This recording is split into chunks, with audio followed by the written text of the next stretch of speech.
ಹಿತ್ಕಿದವರೆ ಬೇಳೆ ಸಾರನ್ನ ಈ ರೀತಿ ಮಾಡ್ಕೊಳ್ಳಿ, ತುಂಬಾ ಟೇಸ್ಟಿಯಾಗಿರುತ್ತೆ. ಚಪಾತಿ, ರಾಗಿ ಮುದ್ದೆ, ವೈಟ್ ರೈಸ್, ದೋಸೆ, ಇಡ್ಲಿ ಜೊತೆಗೆಲ್ಲ ಸೂಪರ್ ಕಾಂಬಿನೇಷನ್.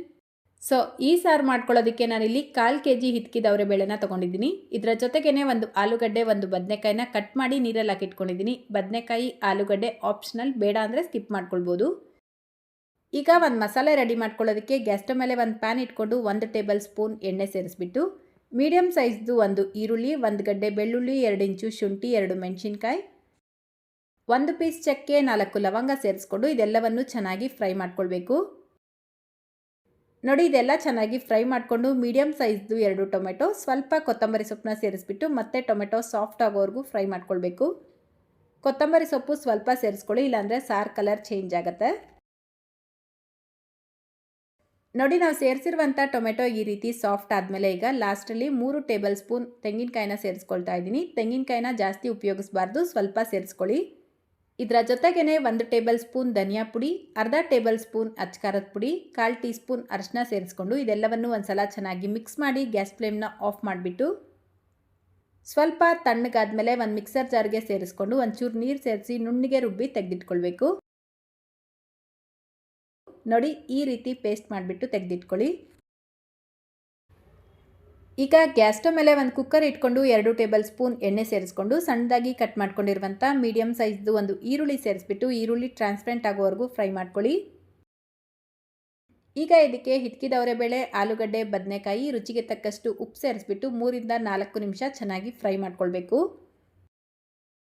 ಈ ಹಿತ್ಕಿದವರೆ ಬೇಳೆನ ಈ ರೀತಿ ಚೆನ್ನಾಗಿ ಫ್ರೈ ಮಾಡ್ಕೊಳ್ಳೋದ್ರಿಂದ ಇದರಲ್ಲಿರುವಂಥ ರಾ ಸ್ಮೆಲ್ ಎಲ್ಲ ಕಂಪ್ಲೀಟಾಗಿ ಹೋಗುತ್ತೆ. ಸಾರು ಮಾಡಿದ್ರೆ ತುಂಬಾ ರುಚಿಯಾಗಿರುತ್ತೆ.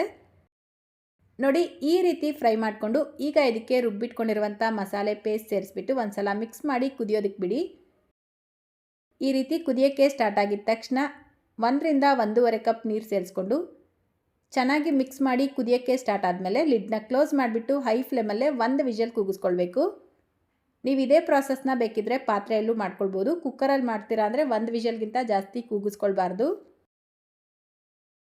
ನೋಡಿ, ಕರೆಕ್ಟಾಗಿ 1 ವಿಷಲ್ ಕೂಗಿಸ್ಕೊಂಡು ಜಸ್ಟ್ ಒಂದು 3 ರಿಂದ 4 ನಿಮಿಷ ರೆಸ್ಟ್ ಮಾಡೋದಕ್ಕೆ ಬಿಟ್ಟು ಕುಕ್ಕರಲ್ಲಿರುವಂಥ ಪ್ರೆಷರ್ ಎಲ್ಲ ಈ ರೀತಿ ರಿಲೀಸ್ ಮಾಡಿಬಿಟ್ಟು ಲಿಡ್ ಓಪನ್ ಮಾಡ್ಕೊಳ್ಬೇಕು. ಈ ರೀತಿ ಮಾಡ್ಕೊಳ್ಳೋದ್ರಿಂದ ಅವರೆಕಾಳು ಕರೆಕ್ಟಾಗಿ ಬೆಂದಿರುತ್ತೆ. ನೀವು ಪೂರ್ತಿ ಪ್ರೆಷರ್ ರಿಲೀಸ್ ಆಗೋವರೆಗೂ ವೆಯ್ಟ್ ಮಾಡಿ ಲಿಡ್ ಓಪನ್ ಮಾಡಿದ್ರೆ ಅವರೆಕಾಳು ಪೇಸ್ಟ್ ಆಗಿಬಿಟ್ಟಿರುತ್ತೆ. ಸೊ ಸಾರು ಕೂಡ ಚೆನ್ನಾಗಿರೋದಿಲ್ಲ. ಇದನ್ನು ಮಾತ್ರ ನೆನಪಲ್ಲಿ ಇಟ್ಕೊಳ್ಳಿ. ಈಗ ಗ್ಯಾಸ್ ಸ್ಟವ್ ಮೇಲೆ ಮತ್ತೊಂದು ಪಾತ್ರೆ ಇಟ್ಕೊಂಡು 2 ಟೇಬಲ್ ಸ್ಪೂನ್ ಎಣ್ಣೆ ಸೇರಿಸ್ಬಿಟ್ಟು ಅರ್ಧ ಟೀ ಸ್ಪೂನ್ ಸಾಸಿವೆ, ಸ್ವಲ್ಪ ಕರಿಬೇವಿನ ಎಲೆ, 1/4 ಟೀ ಸ್ಪೂನ್ ಇಂಗು ಪೌಡರ್ನ ಸೇರಿಸ್ಕೊಂಡು ಅರ್ಧ teaspoon Kashmiri red chilli ಪೌಡರ್ನ ಸೇರಿಸ್ಕೊಳ್ತಾ ಇದ್ದೀನಿ. ಕಾಶ್ಮೀರಿ ರೆಡ್ ಚಿಲ್ಲಿ ಪೌಡರ್ ಸೇರಿಸ್ಕೊಳ್ಳೋದ್ರಿಂದ ಸಾರು ಕಲರ್ ಚೆನ್ನಾಗಿರುತ್ತೆ. ಇದ್ರೆ ಸೇರಿಸ್ಕೊಳ್ಳಿ, ಇಲ್ಲಾಂದರೆ ನಾರ್ಮಲ್ ಖಾರದ ಪುಡಿನೇ 1/4 ಟೀ ಸ್ಪೂನ್ ಸೇರಿಸ್ಕೊಳ್ಬೋದು. ಇದನ್ನು ಜಸ್ಟ್ ಈ ರೀತಿ ಮಿಕ್ಸ್ ಮಾಡಿಕೊಂಡು ಸಾರು ಸೇರಿಸ್ಕೊಳ್ಳಿ. ಸಾರು ತುಂಬ ಗಟ್ಟಿ ಇತ್ತು ಅಂತ ಅನಿಸಿದ್ರೆ ಮತ್ತೆ ಒಂಚೂರು ನೀರು ಸೇರಿಸ್ಕೊಂಡು ಲಾಸ್ಟಲ್ಲಿ ಒಂಚೂರು ಕೊತ್ತಂಬರಿ ಸೊಪ್ಪನ್ನ ಸೇರಿಸಿ ಅರ್ಧ ಟೀ ಸ್ಪೂನ್ ತುಪ್ಪ ಸೇರಿಸ್ಕೊಂಡು ಮಿಕ್ಸ್ ಮಾಡ್ಕೊಳ್ಳಿ. ತುಪ್ಪ ಸೇರಿಸೋದ್ರಿಂದ ಫ್ಲೇವರ್ ಚೆನ್ನಾಗಿರುತ್ತೆ. ಜಸ್ಟ್ ಈ ರೀತಿ 1 ಕುದಿ ಬಂದಿದ ತಕ್ಷಣ ಗ್ಯಾಸ್ ಫ್ಲೇಮ್ನ ಆಫ್ ಮಾಡಿಕೊಂಡ್ರೆ ತುಂಬ ರುಚಿಯಾಗಿರುವಂಥ ಹಿತ್ಕಿದವರೆ ಬೇಳೆ ಸಾರು ರೆಡಿಯಾಗುತ್ತೆ. ನಾನು ಇದನ್ನು ಬಿಸಿ ಬಿಸಿ ಮುದ್ದೆ ಜೊತೆಗೆ ಸರ್ವ್ ಮಾಡಿದ್ದೆ, ಸಖತ್ತಾಗಿತ್ತು. ಸೊ ಈ ಮೆಥಡಲ್ಲಿ ಒಂದು ಸಲ ಈ ಸಾರು ಮಾಡ್ಕೊಳ್ಳಿ, ಮತ್ತೆ ಇದೇ ಮೆಥಡಲ್ಲೇ ಮಾಡ್ಕೊಳ್ತೀರಾ, ಅಷ್ಟು ಚೆನ್ನಾಗಿರುತ್ತೆ. ಇವತ್ತಿನ ವಿಡಿಯೋ ಇಷ್ಟ ಆಗಿದ್ರೆ ಲೈಕ್, ಶೇರ್, ಕಮೆಂಟ್ ಮಾಡೋದನ್ನು ಮರಿಬೇಡಿ. ನಮ್ಮ ಚಾನಲ್ನ ಹೊಸದಾಗಿ ನೋಡ್ತಾ ಇದ್ದರೆ ಪ್ಲೀಸ್ ಸಬ್ಸ್ಕ್ರೈಬ್ ಮಾಡಿಕೊಂಡು ಬೆಲ್ಲೈಕನ್ನ ಕ್ಲಿಕ್ ಮಾಡಿ ಆಲ್ ಅನ್ನೋ ಆಪ್ಷನ್ನ ಕ್ಲಿಕ್ ಮಾಡ್ಕೊಳ್ಳಿ ಅಂತ ಹೇಳ್ತಾ ಇದೇ ರೀತಿ ಮತ್ತೊಂದು ರೆಸಿಪಿಯೊಂದಿಗೆ ಸಿಗೋಣ. Thank you.